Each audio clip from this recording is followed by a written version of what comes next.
Short and JRPGs are two words that don't exactly go together, but sometimes they do, and the result can be pretty awesome.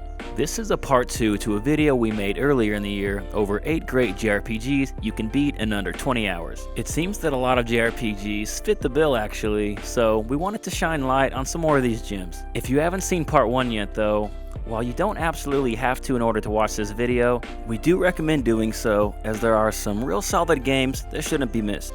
Alright, with that said, let's dive into this list of 8 more great JRPGs you can beat in under 20 hours. To start this unranked list off, we have Xenoblade Chronicles 2, Torna, the Golden Country. Torna is a prequel story to the original Xenoblade Chronicles 2, and while it is a much shorter experience, I think in some ways it's an improved one as well. It had likable main characters for one, and with how much Rex sucked, this improvement shouldn't be understated. It also removed the gacha mechanics from the first game, which I know some people may have liked, but for many others, it caused a lot of frustration and unnecessary time spent praying to the RNG gods for some of the more rare blades. With that said though, the music is still incredible, and while there aren't as many titans to explore compared to the original, they're still really grand, imaginative, and beautiful to journey across. Combine that with the fun MMO-inspired battle system with the surprising amount of depth, and you have one short, quality RPG experience for the Nintendo Switch that shouldn't be missed. Next up, we have Vanguard Bandits. Vanguard Bandits is a nearly forgotten strategy RPG for the original PlayStation with branching storyline paths, an engaging, politically driven plot, and a pretty charming world. I wouldn't say the game does any one aspect extraordinarily well, but the sum of its parts make it a real enjoyable experience to be had. The branching storyline paths and multiple endings do add a lot of replayability, and the mecha fantasy setting, while not necessarily an uncommon Japanese trope, was a nice change of pace in North America compared to other strategy RPGs we were getting at the time. Another thing I really like about this game that it did different from most other strategy RPGs is that when you leveled up, you actually got to choose which stats you wanted to put your points into, unlike it just being random, like in series like Fire Emblem for example. This gave you some more leeway in building the characters to your liking, which was pretty cool. I know people like to throw around the term hidden gem a lot, but this game really is sort of one. I mean, I never hear anyone talk about it, like, ever. So, here we are. The original on the PlayStation's gotten pretty pricey these days though, so for a cheaper alternative, if you have a PSP, PS Vita, or PS3, just get it on the PSN store. Next on the list, we have Cosmic Star Heroine.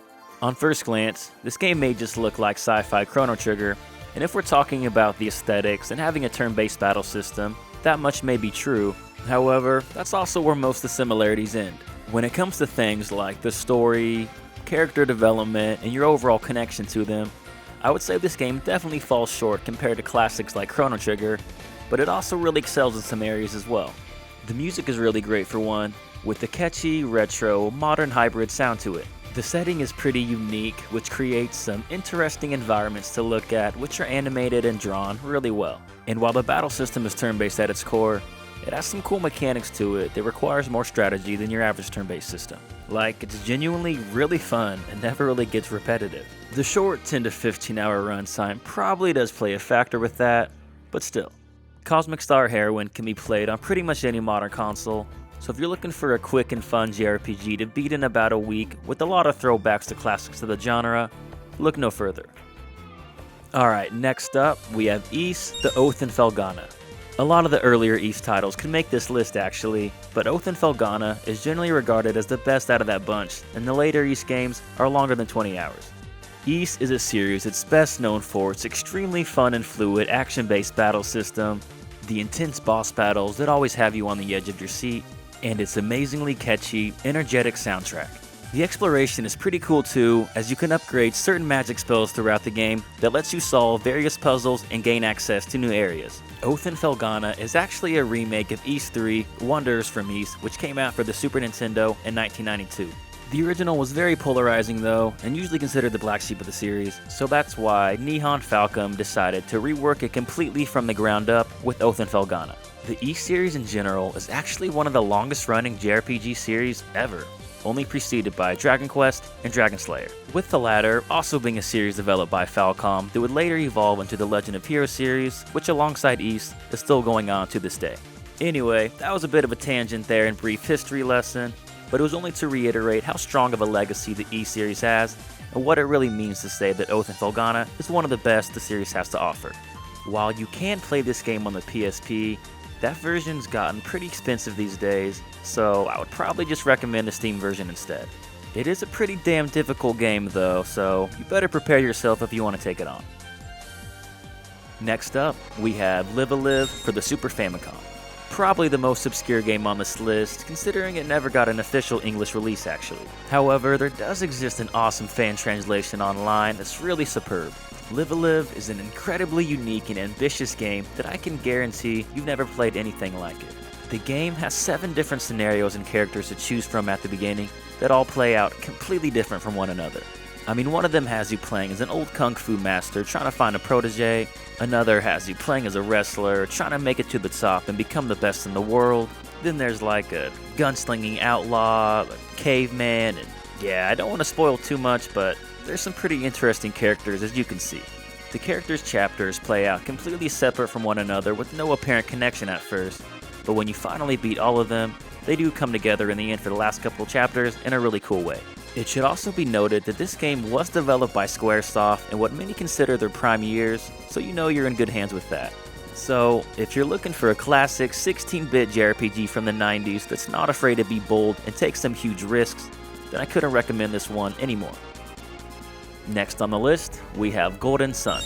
Out of all the games on this list, I would say Golden Sun is the best example of the most traditional style of JRPG. I mean, it pretty much checks off all the boxes. There's a big overworld map to explore, a strong focus on the narrative and dialogue, towns to visit, weapons to buy, spells to unlock, a class system of sorts. I could go on. Throughout the game, there's these little creatures called Jin that you can find that give you access to different abilities, stat bonuses, and when combined with other Jin combinations, different classes that allow for all sorts of things. The Psi Energy spells you would also unlock would allow for a lot of puzzle solving in dungeons to keep them from getting stale. The story of Golden Sun was originally intended to be one big game, but it was later split up into 2 separate parts as it was too big to fit on one Game Boy Advance cartridge. This is only the first part, so you do need to play the second game in order to see the true end of this grand story, but even still, I think the first one tells a pretty complete story. For the most part at least. Regardless, it's a fun time. As I previously mentioned, this gem is on the Game Boy Advance, so check it out. Alright, next on the list, we have Undertale. Oh man, where to even start here? Undertale is one incredibly special and unique gaming experience that defies all player expectations. It basically takes everything you know about classic JRPGs and retro video games in general and deconstructs it completely. In the vast majority of video games, the goal is always to kill and defeat enemies and to gradually get stronger throughout the process. Well, Undertale discourages all of that. Now, that's not to say you can't do that, as there are different routes to this game depending on what choices you make, but by acting like a homicidal maniac, the game really makes you feel like shit and you're locked out of the best ending, until the next playthrough at least. And if you're gonna play this game, I really recommend seeing the best ending. For me, when I saw the best ending after the normal ending, the game went from a, oh, that was a pretty fun and cool game, to a, holy shit, that was a really surprisingly emotional experience that blew my mind. I don't know if I'll ever experience anything like that in a video game again. I'm not even exaggerating at all either. Even after hearing about all the hype already, this game still impressed me in ways very few have. Alright, enough about the story though, as this game is best played blind in regards to that. The characters are all really great and memorable. The bullet hell shooter style of gameplay is really challenging and always keeps you on your toes. And the music is downright incredible. Like the soundtrack seriously rivals some of the all-time greats like Chrono Trigger, and I don't say that lightly, as Chrono Trigger is one of my all-time favorite soundtracks. Considering it was all composed by one dude, Toby Fox, makes it insanely impressive. Hats off to you, my friend. Anyway, I've rambled about this game long enough now, so I'll end it there. Undertale can be played on pretty much most modern consoles, so if you're someone who thinks they've seen every curveball retro games have to offer, then you need to check this one out ASAP. You may be surprised. Okay, and the last game we have on our list is Mega Man X Command Mission. I know what some of you are probably thinking. A turn-based RPG based on the Mega Man X series? That's gotta suck, right? Well, it's not necessarily amazing, but it's definitely not bad either. It makes for a pretty enjoyable experience, I think. Graphically, I think the game aged pretty well with the cel-shaded style. The story probably isn't going to blow you away, but I thought it was engaging enough to keep me invested at least. And as with pretty much all Mega Man games, the music is catchy and well done.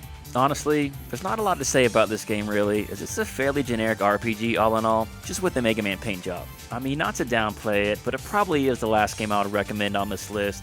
If you're into the Mega Man universe and turn-based RPGs though, then check it out. It can be played on both the PS2 and GameCube. Alright, and that wraps up another list of 8 more great JRPGs you can beat in under 20 hours. Thanks to everyone who took the time to watch this, we always appreciate your view. If you haven't already, it would mean a lot if you would consider liking and subscribing. It really helps our channel grow. And if you would like to further support the channel, you can donate to us at our Patreon or follow us on Instagram at the links below in the bio. Regardless, we're just happy to have you here enjoying this content. As always, this is Gaming Productions, guys. Until next time.